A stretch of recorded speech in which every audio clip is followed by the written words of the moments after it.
Hari wafatnya Rasulullah adalah hari paling mengguncang dalam sejarah umat Islam. Madinah yang biasanya hidup dengan salam dan senyum mendadak dipenuhi tangisan dan kebingungan. Banyak sahabat tidak sanggup menerima kenyataan bahwa Nabi telah pergi. Ada yang terpaku, ada yang menangis, ada pula yang menolak kabar itu. Selama puluhan tahun, Rasulullah menjadi pusat arah kehidupan umat. Semua persoalan kembali kepadanya. Kini, pusat itu hilang. Ini bukan sekadar duka, tetapi krisis iman dan kepemimpinan. Jika umat Islam gagal melewati hari ini, persatuan bisa runtuh. Di tengah situasi genting inilah, muncul sosok yang tenang, tidak berteriak, namun justru paling kokoh imannya, Abu Bakar Ash-Shiddiq. Abu Bakar bin Abi Quhafah dikenal jauh sebelum Islam sebagai pribadi yang jujur dan berakhlak. Ia hidup di tengah masyarakat Quraisy yang keras, namun tidak tenggelam dalam kebiasaan jahiliyah. Ia tidak menyembah berhala, tidak mabuk oleh khamar, dan menjaga kehormatan diri. Sebagai pedagang, ia dihormati bukan karena kekayaannya, tetapi karena kepercayaannya. Orang-orang merasa aman berurusan dengannya. Sifat tenang dan akalnya yang jernih membuatnya disegani. Tanpa disadari, semua sifat ini menjadi persiapan ilahi. Allah membentuk karakter Abu Bakar jauh sebelum Islam datang, agar kelak ia mampu memikul beban besar ketika umat berada di ambang perpecahan. Ketika Rasulullah menyampaikan risalah Islam kepada Abu Bakar, tidak ada keraguan sedikit pun. Ia tidak meminta waktu berpikir, tidak menawar dengan logika duniawi. Ia langsung membenarkan, masuk Islamnya Abu Bakar adalah keputusan total. Sejak hari itu, hidupnya berubah sepenuhnya. Hartanya digunakan untuk membela Islam dan membebaskan budak yang disiksa. Namanya ia pertaruhkan demi kebenaran. Ia tidak hanya beriman sendiri, tetapi menjadi jalan hidayah bagi banyak orang lain. Keimanannya tenang, tidak meledak-ledak, namun sangat dalam. Inilah iman yang kelak tetap berdiri ketika orang lain goyah dan tetap jernih ketika suasana kacau. Peristiwa Isra Mi'raj menjadi ujian besar bagi kaum muslimin. Banyak orang Quraisy mengejek, bahkan sebagian yang mengaku beriman mulai ragu. Mereka mempertanyakan akal dan logika. Namun Abu Bakar bersikap berbeda. Ia berkata dengan tegas, "Jika Muhammad yang mengatakan, maka itu pasti benar." Tidak ada tawar-menawar. Ia tidak menempatkan logika di atas wahyu. Sikap inilah yang membuatnya mendapat gelar Ash-Shiddiq, pembenar sejati. Gelar ini bukan sekadar sebutan, tetapi cerminan iman yang lurus dan konsisten. Abu Bakar mengajarkan bahwa iman sejati bukan tentang seberapa banyak bertanya, tetapi seberapa kuat percaya ketika diuji. Dalam peristiwa hijrah, Abu Bakar menemani Rasulullah di saat paling berbahaya.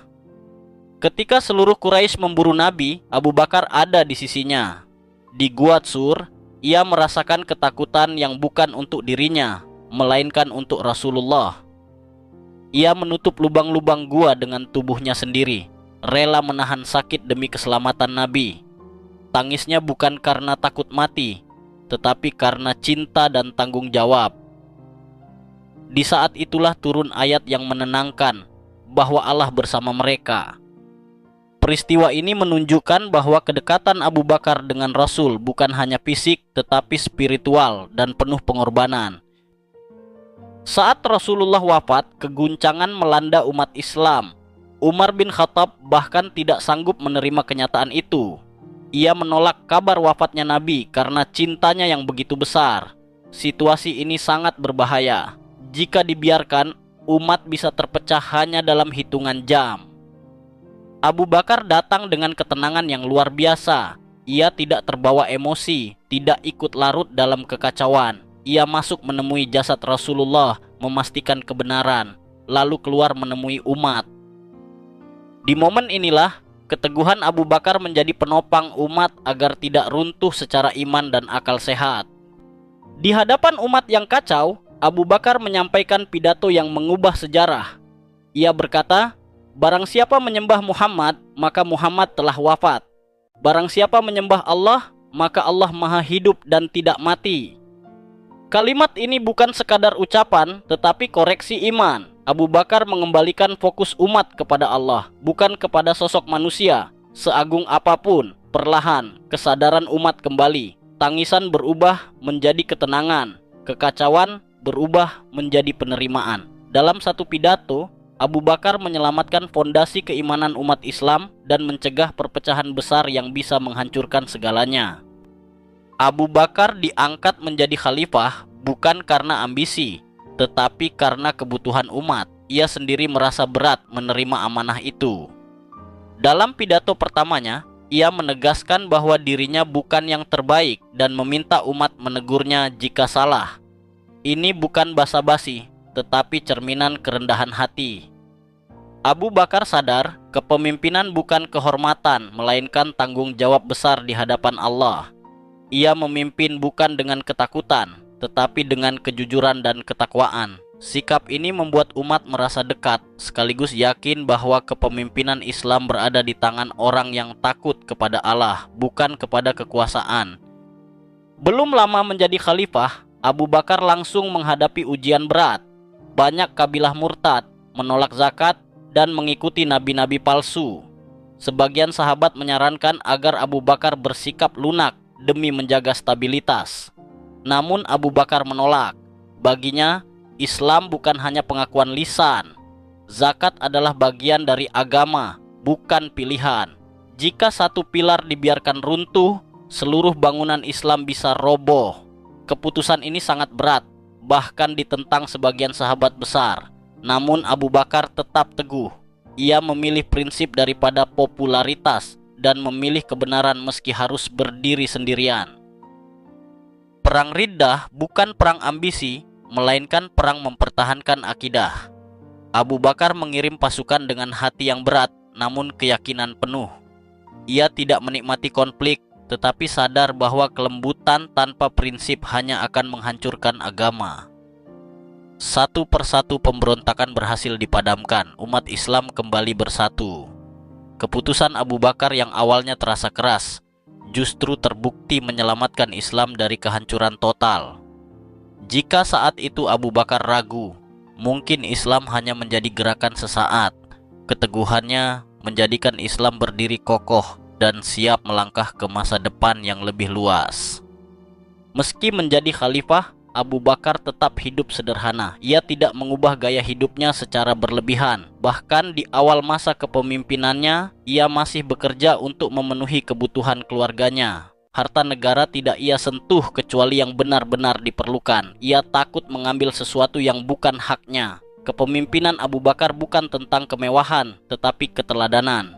Ia menunjukkan bahwa kekuasaan tidak harus membuat seseorang jauh dari rakyat. Justru dengan kesederhanaan, kepercayaan umat semakin kuat. Inilah kepemimpinan yang lahir dari iman, bukan dari keinginan untuk dihormati atau dipuji. Menjelang wafatnya, Abu Bakar memikirkan masa depan umat Islam. Ia tidak ingin umat kembali terpecah. Dengan pertimbangan matang, ia menunjuk Umar bin Khattab sebagai penerusnya. Keputusan ini bukan karena kedekatan pribadi, tetapi karena Umar memiliki ketegasan dan keadilan yang dibutuhkan umat. Abu Bakar menangis menjelang wafatnya, bukan karena takut mati, tetapi karena takut belum cukup baik di hadapan Allah. Ia wafat dengan sederhana, tanpa meninggalkan harta melimpah, namun meninggalkan warisan iman dan kepemimpinan yang sangat besar bagi sejarah Islam. Abu Bakar As-Siddiq adalah bukti bahwa keteguhan iman dapat menyelamatkan sejarah. Ia memimpin di masa paling genting, ketika umat hampir runtuh secara mental dan spiritual. Dengan ketenangan, kejujuran dan prinsip yang kokoh, ia menjaga Islam tetap utuh. Tanpa Abu Bakar mungkin Islam tidak akan berdiri seperti hari ini.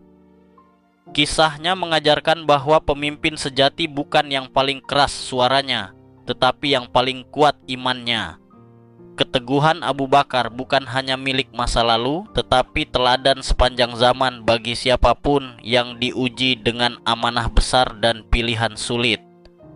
Terima kasih sudah menonton video ini sampai selesai. Sampai jumpa di video berikutnya. Assalamualaikum warahmatullahi wabarakatuh.